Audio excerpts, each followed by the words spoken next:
નમસ્કાર મિત્રો, હું આકાશ મોદી. આજે આપણે વાત કરવાના છીએ તમારી યુદ્ધ ભૂમિની. યુદ્ધ ભૂમિ જ્યાં તમારે બનાવવી પડે સ્ટ્રેટેજી જીતવા માટે, આગળ વધવા માટે અને સર્વાઈવ કરવા માટે.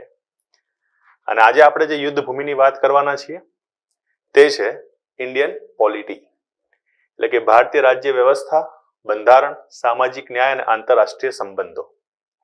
કુલ મળીને આટલી વસ્તુ છે કે તમને જીપીએસસી ક્લાસ 1-2 ના સિલેબસમાં આપેલી છે. હવે પરીક્ષા હોય કે પછી યુદ્ધ હોય, રણનીતિ બંને જગ્યાએ જરૂરી છે. અને જ્યાં સુધી રણનીતિ ના હોય ત્યાં સુધી યુદ્ધ હોય કે પરીક્ષા હોય, પાસ થવું ઘણું અઘરું છે. સ્વાભાવિક છે કે જ્યારે આપણે રણનીતિ બનાવતા હોઈએ ત્યારે અમુક પ્રશ્નો આપોઆપ ઉદ્ભવે કે આટલા પ્રશ્નોનો જવાબ કોણ આપશે. તો ઇન્ડિયન પોલિટી અને ઇન્ડિયન ઇકોનોમી માટે આપણે આવી જ રણનીતિ તૈયાર કરીએ છીએ. જેટલા બી સબ્જેક્ટ અહીંયા જે ફેકલ્ટી તમારા ભણાવે છે તે બધા ફેકલ્ટી તમને સ્ટ્રેટેજી લેક્ચર આપશે અને બધા સ્ટ્રેટેજી લેક્ચરની અંદર તમને એ રણનીતિ આપવામાં આવશે કે જેના આધાર ઉપર તમે તમારા પરીક્ષાની અંદર સારામાં સારું કામ કરી શકો, વ્યવસ્થિત રૂપથી તૈયારી કરી શકો અને જે પ્રશ્નો આપ્યા છે પ્રશ્નોને એકંદરે હિટ કરી શકો. આ જ કારણથી આપણે એને સ્ટ્રેટેજી કહેતા હોઈએ છીએ. તો શું છે ઇન્ડિયન પોલિટીની સ્ટ્રેટેજી લેક્ચર, એટલે કે તમારી જીતવાની રણનીતિ. મેં એને અહીંયા 3 ભાગોમાં વેચ્યા છે કે પરીક્ષામાં કેમ મહત્વપૂર્ણ છે, એટલે કે આપણે જેને વાંચી રહ્યા છીએ, જેને સમજી રહ્યા છીએ એ મહત્વપૂર્ણ કેમ છે, એના કોઈ કારણો હોવા જોઈએ. તો જનરલી આપણે આ જે કારણો છે પરીક્ષામાં કેમ મહત્વપૂર્ણ છે, એ કારણ છે તેને આપણે એ આધાર ઉપર તપાસતા હોઈએ છીએ કે આમાંથી પ્રશ્નો કેટલા બનતા હોય છે. એટલે આપણે એ આધાર ઉપર ચેક કરીશું કે પ્રશ્ન કેટલા બને છે, કેટલા ભાગોમાં વિભાજિત છે. તમારો આખો સિલેબસ કુલ કેટલા ભાગોમાં વિભાજિત છે અને જે ભાગ છે એના પેટા ભાગ કેટલા છે. એટલે કે જનરલી આપણે અહીંયા સિલેબસની ચર્ચા કરતા હોઈએ છીએ. અને ત્રીજો સૌથી ઇમ્પોર્ટન્ટ, વાંચવું તો શું વાંચવું, કારણ કે મટીરિયલ હજારો ઉપલબ્ધ છે અને હજારો મટીરિયલ માંથી આપણા કામનું કેટલું. આવા 3 પ્રશ્નો સાથે આપણે ઇન્ડિયન પોલિટીની સ્ટ્રેટેજી તૈયાર કરીએ છીએ. તો સૌથી પહેલા પ્રશ્ન તરફ વધીએ, પરીક્ષામાં કેમ મહત્વપૂર્ણ છે. Union public service commission UPSC જે આઈએએસ આઈપીએસ માટે પરીક્ષા આયોજિત કરે છે અને દર વર્ષે જે પરીક્ષા એની આવે છે એ છે સિવિલ સર્વિસીસ એક્ઝામ. આ જે સિવિલ સર્વિસીસ એક્ઝામ છે તેના 2 પેપર હોય છે. CSET 1 જેને આપણે જનરલી GS1 કહેતા હોઈએ છીએ અને બીજું છે CSET 2 જેને આપણે એપ્ટિટ્યુડ ટેસ્ટ કહેતા હોઈએ. હવે એપ્ટિટ્યુડ ટેસ્ટની અંદર તો ઇન્ડિયન પોલિટી નહીં પૂછાય, પણ GS1 માં આ પૂછાય છે. શું પૂછાય છે, કેટલા માર્ક્સનું પૂછાય છે? તો 2011 થી 2020 સુધી તમારી સામે આખો એક ડેટા છે. 2011 માં હાઈએસ્ટ 26 માર્ક્સ પૂછાયું હતું, 2016 માં 34 માર્ક્સ પૂછાયું હતું. 2011 થી એનો ડેટા છે જેમાં ઇન્ડિયન પોલિટી 2017 માં સૌથી હાઈએસ્ટ પૂછાયેલું છે અને 2016 માં સૌથી લોએસ્ટ પૂછાયેલું છે. એટલે તમે જોઈ શકો છો કે પ્રશ્ન પૂછવાનો જે આખો આધાર છે એ કંઈ નક્કી નથી. જે વર્ષે ખાલી 6 પ્રશ્ન પૂછાયા હોય ટોટલ 100 પ્રશ્નોમાંથી, એના બીજા જ વર્ષે સીધા 23 પ્રશ્નો થઈ જાય. એટલે સ્વાભાવિક છે કે જે પ્રશ્નોનો આધાર છે, પ્રશ્નોની ગુણવત્તા છે, પ્રશ્નોનો વિકાસ છે અને પેપરનું જે એક મૂલ્યાંકન હોવું જોઈએ, એક વેટેજ હોવું જોઈએ, એ નિશ્ચિત નથી. નિશ્ચિત નથી એનો મતલબ સ્વાભાવિક છે કે આપણે દરેક વસ્તુ પર સારામાં સારું ફોકસ કરવું જોઈએ. કારણ કે જે છોકરાઓ 2016 માં પરીક્ષા આપી હશે અને પાસ નહીં થયા હોય, એમના મતે એવો એક વિશ્વાસ બેઠો હશે કે 2016 માં ખાલી 6 માર્ક્સનું પૂછાયું છે તો બહુ તો હવે 10 માર્ક્સનું પૂછાશે. કેટલું પૂછાશે? અને જ્યારે પ્રશ્ન પૂછાય છે ત્યારે ટોટલ 23. આવો કંઈક મુદ્દો જે જનરલી બનતો હોય છે. 2020 ની અંદર એવરેજ 15 પ્રશ્નો પૂછવામાં આવ્યા છે. એટલે ટોટલ 100 પ્રશ્નોમાંથી 15 પ્રશ્નો ખાલી ઇન્ડિયન પોલિટીના હતા. એટલે 15% વેટેજ ઇન્ડિયન પોલિટીએ યુપીએસસી ની અંદર લીધેલું છે એ આપણે જોઈ શકીએ છીએ. પ્રશ્નો પણ સારી ગુણવત્તાના અને સારા સ્તરના યુપીએસસી માં પૂછાય છે, જેના માટે ડેપ્થ એનાલિસિસ અને ડેપ્થ નોલેજ હોવું ઘણું જરૂરી છે. એના વગર એ શક્ય બનતું નથી. પણ જ્યારે આપણે યુપીએસસી ની વાત કરતા હોઈએ ત્યારે સ્વાભાવિક રીતે જીપીએસસી ની પણ ચર્ચા કરવી પડે, ગુજરાત પબ્લિક સર્વિસ કમિશનની. તો જીપીએસસી ક્લાસ 1-2 પીઆઈ ડીવાયએસઓ ના અમુક ડેટા તમારી અહીંયા સામે મેં મૂક્યા છે, જેમાં કયા કયા પ્રકારથી પ્રશ્નો પૂછવામાં આવ્યા હતા. ટોટલ 200 પ્રશ્નો હોય અને 200 પ્રશ્નોમાંથી કેટલા પ્રશ્નો ક્યાંથી પૂછાયા છે. દેખવા જઈએ તો 2018માં જે ક્લાસ 1-2 ની એક્ઝામ થઈ એમાં ટોટલ 60 પ્રશ્નો પૂછાયા આ ઇન્ડિયન પોલિટીના. કેટલા? 60 પ્રશ્નો ઇન્ડિયન પોલિટીના પૂછાયા. જ્યારે કે એની સામે બંધારણ, પંચાયતી રાજ, સામાજિક ન્યાય, આંતરરાષ્ટ્રીય સંબંધ, સાંપ્રત પ્રવાહ આ બધા એના ભાગ છે. બધે એની સાથે જોડાયેલા વિષયો છે. હવે જરાક એની વાત કરીએ તો કુલ કેટલા માર્ક્સનું ક્યાંથી આવે છે. જે બંધારણ છે 2018માં જે ક્લાસ 1-2 ની પરીક્ષા થઈ, જેમાં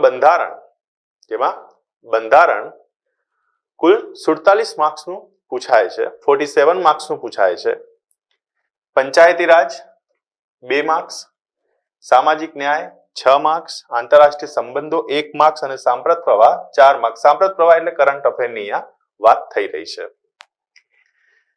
એટલે 2018 ની અંદર જે ક્લાસ 1-2 થઈ હતી એમાં બહુ ભારે ભરખમ વેટેજ, લગભગ 1/3 વેટેજ આખું કોનું હતું? તો આખું 1/3 વેટેજ હતું ખાલી ને ખાલી ઇન્ડિયન પોલિટીનું. કોનું હતું? ખાલી ને ખાલી ઇન્ડિયન પોલિટીનું.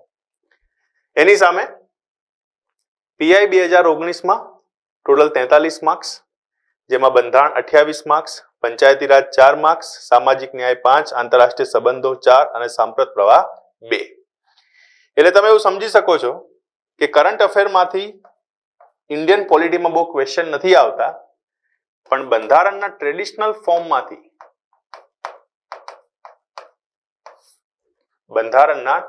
ફોર્મમાંથી પ્રશ્નો આવતા હોય છે.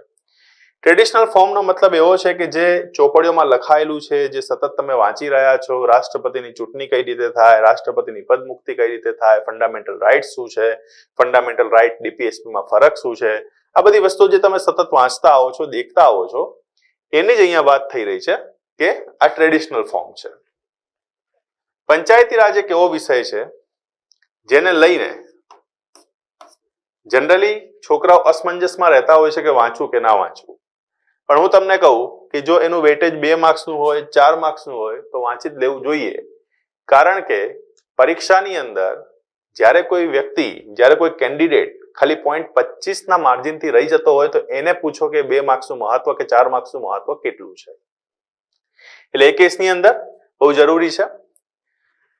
બંધારણ પછી સેકન્ડ હાઈએસ્ટ સામાજિક ન્યાય છે, જેમાં તમે દેખી શકો છો 6 માર્ક્સ, 5 માર્ક્સ, 5 માર્ક્સ પ્રશ્નો પૂછાયેલા છે. એટલે આ કેસની અંદર સામાજિક ન્યાયનો વિષય એક મહત્વપૂર્ણ વિષય છે. હવે સામાજિક ન્યાયમાં વિષય કોના આવે છે? તો સામાજિક ન્યાયની અંદર જનરલી વિષય આવતા હોય છે મહિલાઓના, કે પછી વૃદ્ધાઓના, બાળકોના, ટ્રાન્સજેન્ડર્સના, એવા તમામ લોકોના કે જે સમાજ ઉપર ક્યાંક ને ક્યાંક હાસ્યમાં ધકેલાયેલા છે અને તે લોકો વિકાસની મુખ્ય ધારામાં પ્રવેશી નથી શક્યા. એ તમામ લોકોને આપણે સામાજિક ન્યાયના મુદ્દાઓમાં ગણતા હોઈએ છીએ. અને આ લોકો ઉપર પ્રશ્ન આવે છે કારણ કે આ બધી ઘટના તમારા લાઈફની આજુબાજુની ઘટનાઓ છે કે જે તમે દેખો છો, મહેસૂસ કરો છો. આંતરરાષ્ટ્રીય સંબંધો, એના ઉપર જે પ્રશ્નો છે એ ઘણા ઓછા પૂછાય છે. જનરલી યુપીએસસીમાં આંતરરાષ્ટ્રીય સંબંધોનું મહત્વ બહુ છે, પણ જીપીએસસીમાં આંતરરાષ્ટ્રીય સંબંધોનું મહત્વ વધારે મેઇન્સ પર્સપેક્ટિવ છે. પણ એનો મતલબ બિલકુલ એવો નથી કે તમારે એને છોડી દેવું. એ ભલે મેઇન્સ પર્સપેક્ટિવ હોય પણ તેમ છતાંય તેને રીડ કરતા રહેવું જરૂરી છે. તો આંતરરાષ્ટ્રીય સંબંધો અને કરંટ અફેર્સ. ક્લાસ 1-2 માટે એવું કહેવાય છે કે કરંટ અફેર બહુ જ ઇમ્પોર્ટન્ટ વિષય છે. અને જો ક્લાસ 1-2 નો કેન્ડિડેટ કરંટ અફેર ના કરતો હોય તો મતલબ ક્યાંક ને ક્યાંક એની એક્ઝામ પાસ થવાની જે ક્ષમતા છે, એક્ઝામ પાસ થવાની જે એબિલિટી છે એના પર 50-50% માર્જિન બેસતું હોય છે. તો કરંટ અફેર તો સ્વાભાવિક છે કે એને કર્યા સિવાય છૂટકો નથી જ. અને ખાસ કરીને જ્યારથી દિનેશ દાસા જેવા એક પ્રોગ્રેસિવ ચેરમેન જીપીએસસીમાં આવ્યા છે ત્યારથી કરંટ અફેરનું મહત્વ અતિ વધી ગયું છે. પણ તેમ છતાંય તમે જોઈ શકો છો અહીંયા કરંટ અફેરમાંથી એટલા બધા પ્રશ્નો તમને જોવા મળતા નથી કે દેખાતા નથી. પણ એનો મતલબ બિલકુલ બી એવો નથી કે આપણે એને ક્યાંક ને ક્યાંક ના વાંચવું. કરંટ અફેર સતત વાંચતા રહેવું જરૂરી છે, કારણ કે ગમે ત્યારે આંકડા બદલાય છે. જે જગ્યાએ માત્ર આંકડો 4નો છે એ જગ્યાએ સરવાળે ક્યારેક આંકડો 14નો બી થઈ જાય, 24નો પણ થઈ જાય. એટલે એ કેસની અંદર કરંટ અફેર બહુ ઇમ્પોર્ટન્ટ વિષય છે, એને ધ્યાનમાં રહેવું. તો પરીક્ષામાં આ સબ્જેક્ટ કેમ મહત્વપૂર્ણ છે? તો એસટીઆઈ હોય, પીઆઈ હોય, 1-2 હોય કે ડીવાયએસઓ હોય, પરીક્ષામાં એટલા માટે મહત્વપૂર્ણ છે કારણ કે એવરેજ બધી પરીક્ષાની અંદર એ 1/3 માર્જિનને લઈને ચાલે છે. બાકી બધા સબ્જેક્ટ એક તરફ અને 1/3 ઇન્ડિયન પોલિટીનો આખું માર્જિન એક તરફ. બહુ ગેમ ચેન્જર વિષય છે. શક્યતાઓ છે કે તમે ખાલી આના આધાર ઉપર બી પાસ થઈ જાઓ એટલી તાકાત રાખે છે આ વિષય. ક્લિયર? આ કેસની અંદર પરીક્ષામાં આપણે એટલા માટે આને મહત્વપૂર્ણ માનતા હોઈએ છીએ. હવે જરાક આગળની વાત કરીએ મિત્રો. તો સંપૂર્ણ વિષય કેટલા ભાગોમાં વિભાજિત છે? એટલે સંપૂર્ણ વિષયને કેટલા ભાગોની અંદર આપણે અહીંયા વિભાજિત કર્યો છે અને એના પેટા વિભાગો કયા કયા છે? તો સંપૂર્ણ વિષયને આપણે અહીંયા 6 ભાગોમાં વિભાજિત કરીએ છીએ. મતલબ કે તમે જ્યારે પોતાની રણનીતિ તૈયાર કરવા બેસો ત્યારે તમને તમારું ગ્રાઉન્ડ ખબર હોવી જોઈએ. કયા ગ્રાઉન્ડ ઉપર લડવાનું છે અને કયા ગ્રાઉન્ડ ઉપર જીતવાનું છે. જો યુદ્ધ નિશ્ચિત છે તો પછી મેદાન આપણા તરફી હોય એ અનુકૂળતા આપણે ડેવલપ કરવી પડે. અને આ સ્થિતિમાં પરીક્ષા નક્કી છે તો એ પરીક્ષાની અંદર કઈ રીતે આપણે પાસ થઈએ, કેટલું વેટેજ કોને આપીએ, એ બધી વસ્તુઓ આપણને એટલી જાણકારી હોવી જરૂરી છે. કુલ 6 ભાગો એટલે કે સૌથી પહેલા બંધારણ. આ બંધારણનો ટ્રેડિશનલ ફોર્મ છે જે મેં તમને ચર્ચા હમણાં જ કરી. આની અંદર કરંટ અફેર સાથે પ્રશ્નો ઘણીવાર આવી જતા હોય છે, પણ મોટા ભાગે જીપીએસસી ટ્રેડિશનલ ફોર્મને પૂછવાનું વધારે અનુકૂળ રાખતી હોય છે. હવે તમે જ્યારે પરીક્ષાનો સિલેબસ દેખશો ત્યારે તમને 8 થી 9 ભાગ દેખાશે, પણ અહીંયા મેં એને સિંક્રોનાઇઝ કરીને વ્યવસ્થિત રૂપથી 6 ભાગોમાં વિભાજિત કર્યું છે. અને એ 6 ભાગોની અંદર સૌથી મુખ્ય અને પહેલું છે બંધારણ. આ બંધારણની અંદર તમને શું પ્રશ્ન પૂછવામાં આવે છે? તો બંધારણનો ઉદ્ભવ કેમ થયો, કઈ રીતે થયો, એની જનની કોણ છે અને એનો ભારતમાં વિકાસ કઈ રીતે થયો, બંધારણની લાક્ષણિકતાઓ શું છે, વિશેષતાઓ શું છે, આમુખ મૂળભૂત અધિકારો, ફરજો, માર્ગદર્શક સિદ્ધાંતો, બંધારણીય સુધારા, મહત્વની જોગવાઈઓ અને અંતર્નિહિત માળખું. કુલ આટલા મુદ્દાઓ તમને બંધારણ સાથે પૂછવામાં આવે છે. એટલે કે આ બધું બંધારણના કોર પાર્ટ સાથે જોડાયેલું છે.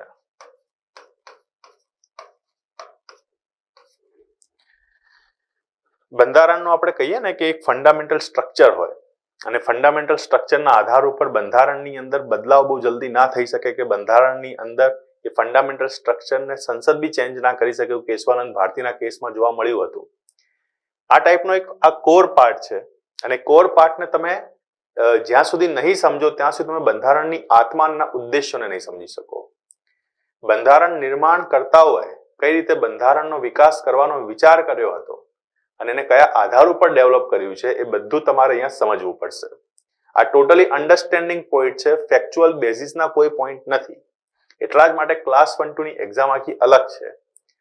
તમે 2007ના જ્યારે ક્લાસ 1-2 ના પેપર જો ને ત્યારે તમને ખબર પડે કે કેવા કેવા પ્રશ્નો પૂછતા હતા. પૃથ્વીથી સૌથી નજીકનો ગ્રહ કયો છે, કયું વિટામિન કોના માટે યુઝ થાય, આવા પ્રશ્નો પૂછીને લોકો ક્લાસ 1-2 તૈયાર થઈ ગયા હતા. અને આજની તારીખમાં તમારો જે સિલેબસ છે એ અત્યંત ઊંડાણપૂર્વક, અત્યંત ડેપ્થ અને સ્વાભાવિક છે કે એનાલિટિકલ સિલેબસ છે. એટલે તમને એની ગંભીરતાનો ખ્યાલ તો હોવો જ જોઈએ કે ખરેખર કઈ રીતે આ પ્રશ્નો પૂછવામાં આવ્યા છે. બીજો મુદ્દો આની સાથે જોડાયેલો છે સંઘ અને રાજ્યોના કાર્યો અને જવાબદારીઓ. સંસદ અને રાજ્ય વિધાનમંડળ એટલે કે સંસદનું કામ, રાજ્ય વિધાનમંડળનું કામ, ભારતમાં જે સંઘીય વ્યવસ્થા છે તેની ચર્ચા, તેનું માળખું, કાર્ય અને સત્તા, વિશેષાધિકારો, સમવાય તંત્રને લગતી બાબતો અને પડકારો, સ્થાનિક કક્ષા સુધી સત્તા અને નાણાંની સોંપણી. સ્થાનિક કક્ષાનો મતલબ એ છે કે જે સેલ્ફ રૂલ ગવર્મેન્ટ ચાલી રહી છે, જે લોકલ સેલ્ફ ગવર્મેન્ટ ચાલી રહી છે, એ લોકલ સેલ્ફ ગવર્મેન્ટમાં આર્ટિકલ 280 ના હિસાબથી કઈ રીતે નાણાંની વહેંચણી કરવામાં આવે છે અને કઈ રીતે એનો વિકાસ કરવામાં આવે છે, આ અહીંયા એની ચર્ચા છે. એના પછી છે બંધારણીય સંસ્થાઓ. એટલે ભારતમાં જેટલી પણ બંધારણીય સંસ્થાઓ છે, એ CAG હોય, ઇલેક્શન કમિશન હોય કે પછી અન્ય ત્રીજી કોઈ સંસ્થા હોય, એ બધી સંસ્થાઓની સત્તા, કાર્ય અને જવાબદારી, આ ત્રણ વસ્તુઓ તમારે સારી રીતે સમજવી પડશે, અન્ડરસ્ટેન્ડ કરવી પડશે. એટલા માટે સારી રીતે સમજવી પડશે કારણ કે જતા દિવસે તમે બી સિસ્ટમનો એક ભાગ થવાના છો. અને સિસ્ટમનો ભાગ થવા માટે સિસ્ટમની અંદર જે સંસ્થાઓ સરકાર સાથે હોવા છતાં બી સરકારના ઘણીવાર વિરુદ્ધમાં કાર્ય કરતી હોય છે અને તેમ છતાં બી બંધારણીય રૂપથી અનુકૂળ છે, એ બધાને તમારે સમજવી પડે. કારણ કે કાલે ઉઠીને તમે જ્યારે સરકારનો ભાગ બનો અને શક્યતાઓ છે કે સરકાર કંઈક અલગ વિરુદ્ધમાં કાર્ય કરતી હોય અને તમે સરકારથી અલગ થઈને એથિકલી રેઝિસ્ટ કરતા હો, ત્યારે તમને આ બધી અન્ડરસ્ટેન્ડિંગ હોવી જરૂરી છે. વૈધાનિક, નિયમનકારી અને અર્ધન્યાયિક સંસ્થાઓ. એવી સંસ્થાઓ જે સંસદના કાનૂન દ્વારા પાસ થઈ છે, એવી સંસ્થાઓ જે પરંપરાગત આધાર ઉપર ભારતમાં સ્થાપિત થયેલી છે, અને એવી સંસ્થાઓ જે કોઝી લીગલ છે, મતલબ કે એને અમુક અધિકાર છે ને અમુક અધિકારો નથી, એ બધી સંસ્થાઓની ચર્ચા તમારે અહીંયા સમજવી પડે. ભારતમાં ન્યાયપાલિકા આખો એક અલગ વિષય આપવામાં આવ્યો છે કારણ કે ઇન્ડિયન જ્યુડિશિયલ સિસ્ટમ મુખ્ય રૂપથી બહુ મહત્વપૂર્ણ વિષય માનવામાં આવે છે. એવું કહેવાય છે કે ભારતના જે બંધારણીય વ્યવસ્થાઓ છે એનો ટ્રાયેંગલ છે. ટ્રાયેંગલમાં એક છે સંસદ, એક છે કારોબારી અને એક છે ન્યાયતંત્ર. સંસદ અહીંયાની ચર્ચા છે, અહીંયાની ચર્ચા છે. કારોબારી આ જ ચર્ચાઓમાં છે અને ન્યાયતંત્ર આ ચર્ચાઓમાં છે. એટલે હું તમારા આખા સિલેબસને જો તોડું મરોડું તો આખો સિલેબસ તમારો બંધારણનો 3 ભાગમાં છે: સંસદીય સંસ્થાઓ, કારોબારીની સંસ્થાઓ અને ન્યાયપાલિકાની સંસ્થાઓ. જેમાં ન્યાયપાલિકા એક બહુ મહત્વપૂર્ણ અંગ છે, બહુ રસપ્રદ વિષય છે, પોતે ઇન્ડિપેન્ડન્ટ છે, સરકારનો જ ભાગ છે, બંધારણની સુપ્રીમ શક્તિઓમાંથી એક શક્તિનો યુઝ કરે છે, સરકારનો ભાગ હોવા છતાં સરકારમાં વિરોધી છે અને તેમ છતાં લીગલ છે. આ જ લોકતંત્રની ખૂબસૂરતી છે જે ભારતીય બંધારણ સ્થાપિત કરે છે. તો આખું બંધારણ, એના વિષયો, એના પ્રશ્નો કઈ રીતે પૂછાય છે તેની ચર્ચા. તેના પછી બીજો વિષય છે પંચાયતી રાજ. મેં તમને કીધું એમ પંચાયતી રાજમાંથી પ્રશ્નો 3 થી 4 બને છે, પણ તેમ છતાંય ગુજરાતની અંદર GPSC ની એક્ઝામમાં પંચાયતી રાજ એક આખો અલગ ઇન્ડિવિજ્યુઅલ સબ્જેક્ટ આપવામાં આવ્યો છે. અને આ પંચાયતી રાજને તમે 4 ભાગમાં વહેંચશો. કયા કયા 4 ભાગ? તો પ્રાચીન ભારતનું પંચાયત, મધ્યકાલીન ભારતનું પંચાયત, બ્રિટિશ ભારતનું પંચાયત, આધુનિક પંચાયત અને આધુનિક પંચાયતની અંદર ગુજરાત. આટલા ભાગોની અંદર તમારો આખો પંચાયતી રાજનો વિષય જોડાયેલો છે અને આપણે એને સમજતા હોઈએ છીએ. એના પછી જાહેર નીતિ અને શાસન. જાહેર નીતિ અને શાસનમાં આમ તો ઘણા બધા પોઈન્ટ આવે, પણ તેમ છતાંય પબ્લિક પોલિસીસનો જ્યારે શબ્દ આવતો હોય ત્યારે સ્વાભાવિક છે કે છોકરાઓ ગૂંચવાતા હોય છે કે આ શું છે. તો જનરલી આ પબ્લિક પોલિસીસની અંદર ગવર્મેન્ટ સ્કીમ્સની ચર્ચા વધુ થતી હોય છે. એટલે આનાથી રિલેટેડ જે ગવર્મેન્ટ સ્કીમ્સ ચાલતી હોય છે તેના ઉપર આપણે અહીંયા ચર્ચા કરવી જરૂરી છે. તો આ જાહેર નીતિ અને શાસન એટલે કે ગવર્નન્સ. બેઝિકલી મેન્સની અંદર આ ગવર્નન્સનો જે આખો મુદ્દો છે એ તમને અલગ રીતે પબ્લિક એડમિનિસ્ટ્રેશન તરીકે આપ્યો છે, પણ અહીંયા આને બહુ નાનો સિંક્રોનાઇઝ કરીને ઉદારીકરણ, ખાનગીકરણ અને વૈશ્વિકરણની અસર સુધી સીમિત રાખવામાં આવ્યો છે. એટલે કે ઉદારીકરણ કોને કહેવાય, ખાનગીકરણ કોને કહેવાય અને વૈશ્વિકીકરણ કોને કહેવાય, ભારતમાં એ ક્યારે આવ્યું, વિશ્વમાં ક્યારે શરૂ થયું અને એનો પ્રભાવ શું છે, અને એની સાથે રશિયા અને અમેરિકાનો ઇતિહાસ શું છે. એટલે કે તમારે થોડો ઘણો ભાગ અહીંયા આંતરરાષ્ટ્રીય સંબંધો સાથે જોડાયેલો છે એવું તમારે સમજીને ચાલવાનું.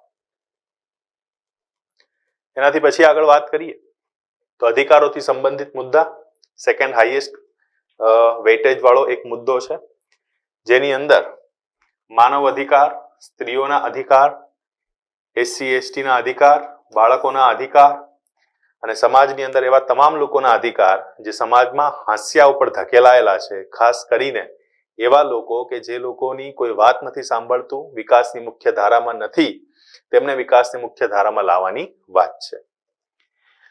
ભારતની વિદેશ નીતિ બહુ બેઝિક વિદેશ નીતિની વાત કરી છે, જેની અંદર ના તો તમારે કોઈ બી ફંડામેન્ટલ્સને અહીંયા સમજવાના છે, ના તો તમારા આંતરરાષ્ટ્રીય વિદેશ નીતિની અંદર બનેલી ઘટના અને ઘટકોને સમજવાના છે. અહીંયા જે વિદેશ નીતિની વાત કરવામાં આવી છે તે સામાન્ય રૂપથી 1947 થી શરૂ થાય છે, જે વર્તમાન સુધીની છે, જેમાં અલગ અલગ જે સિદ્ધાંતો વિકસિત થયા છે, જેમ કે ગુજરાલનો સિદ્ધાંત વિકસિત થયો છે, વાજપાઈ ડોક્ટ્રિન વિકસિત થયું છે, કે અત્યારે મોદી સાહેબની અંદર મોદી સિદ્ધાંત તરીકે બી એક નવો આંતરરાષ્ટ્રીય સંબંધોમાં સિદ્ધાંત વિકસિત થઈ રહ્યો છે. એ પ્રકારના જે પ્રાઇમ મિનિસ્ટર આયા અને જેમને કામ કર્યું છે, જેમ કે આપણા સૌથી પહેલા પ્રાઇમ મિનિસ્ટર હતા જવાહરલાલ નહેરુ, અને જવાહરલાલ નહેરુએ જે પંચશીલના સિદ્ધાંતો સ્થાપિત કર્યા હતા. તો 1947 થી લઈને અત્યાર સુધી ભારતની વિદેશ નીતિનું માળખું કેવું રહ્યું, આંતરરાષ્ટ્રીય સંબંધોમાં આપણે કોને કેટલું મહત્વ આપતા હતા, વિશ્વની એજન્સી સાથે આપણા સંબંધો કેવા છે, તેનું સંગઠન, આ બધી જ વસ્તુઓની અહીંયા ચર્ચા કરવાની છે. સેન્ટરમાં તમારું ઇન્ટરનેશનલ રિલેશન છે. આજુબાજુની અંદર ક્યાંક ને ક્યાંક વિશ્વના બીજા દેશો આવે છે, એટલે કે ભારત કેન્દ્ર બિંદુમાં છે અને ભારતની સાથે વિશ્વના બીજા દેશોના કેવા સંબંધ છે એની જ ચર્ચા અહીંયા ખાસ થયેલી છે. અને એના પછી સરકારની નીતિઓ અને કાર્યક્રમો, આની ચર્ચા છે. તો આપણે એને 6 ભાગોમાં આ રીતે વિભાજિત કરતા હોઈએ છીએ. એના પછીનો પ્રશ્ન છે શું વાંચવું, ખાસ કરીને કઈ નોટ્સને આપણે રીડ કરી શકીએ. આ કેસની અંદર તમે એટલું સમજી લો કે 10 નવી બુકોને એકવાર વાંચવી એના કરતા એક બુકને 10 વાર વાંચવી વધારે સારી. કારણ કે એટલા તમે પરફેક્ટ થશો, એટલો જ તમારો એક્સપિરિયન્સ એ બુક સાથે વધશે, તમને એની ભાષાની પકડ મજબૂત થશે, તમને ખબર પડશે કે એની ભાષા કેવી છે, અને અન્ડરસ્ટેન્ડિંગ લેવલ આપોઆપ ડેવલપ થશે, થોટ પ્રોસેસ ડેવલપ થશે. એટલે ખાલી ને ખાલી વાંચવું અને વાંચ્યા પછી વિચારવું નહીં, તેવી પરીક્ષા પાસ થવા માટે કોઈ નિર્ણાયક સાબિત નહીં થાય. વાંચ્યા પછી થોટ પ્રોસેસ બી ડેવલપ પોતાની થવી જોઈએ, અને એના માટે જીપીએસસી આટલો ભારે ભરખમ કાર્યક્રમ રાખેલો છે. તો આ કેસની અંદર શું વાંચવું, તો ધી ગુરુકુલના પોલિટીના લેક્ચર સિરીઝ અને ક્લાસ નોટ્સ જે તમને એપ્લિકેશનમાં જ જોવા મળશે, એ તમારે અહીંયા રિફર કરવાની રહેશે. સંપૂર્ણ રૂપથી આખી એક વ્યવસ્થિત જે એક સબ્જેક્ટ સ્ટ્રક્ચર છે એને ડેવલપ કરવામાં આવ્યું છે ધી ગુરુકુલની એપ્લિકેશનમાં, અને એની સાથે એના ક્લાસ નોટ્સ પણ તમને ત્યાં અવેલેબલ છે. દર એક ચેપ્ટરની સાથેનો ક્લાસ નોટ્સ જોડાયેલા છે. એનસીઈઆરટી અને જીસીઈઆરટીની સ્ટાન્ડર્ડ 8 to 12 હું જનરલી રિકમેન્ડ કરું છું એનસીઈઆરટી, કારણ કે એનસીઈઆરટી પરથી જ જીસીઈઆરટી બની હોય છે. એટલે જો તમને ભાષાનો પ્રોબ્લેમ ના હોય અને તમે ઇંગ્લિશ કે હિન્દીમાં વાંચી શકતા હો, મેઇનલી ગુજરાતીમાં લખતા હો તો હિન્દીમાં વાંચતા હો, તો હિન્દીમાં વાંચી શકતા હો તો એનસીઈઆરટીને તમારે રીડ કરવી જોઈએ. ધોરણ 8 થી 12, જેમાં 11 અને 12 આ બે જે ધોરણ છે કે જેની અંદર એનસીઈઆરટી પોતાની બુક ડેવલપ કરી છે, એને બહુ કોર પાર્ટ માનવામાં આવે છે ભારતના બંધારણના.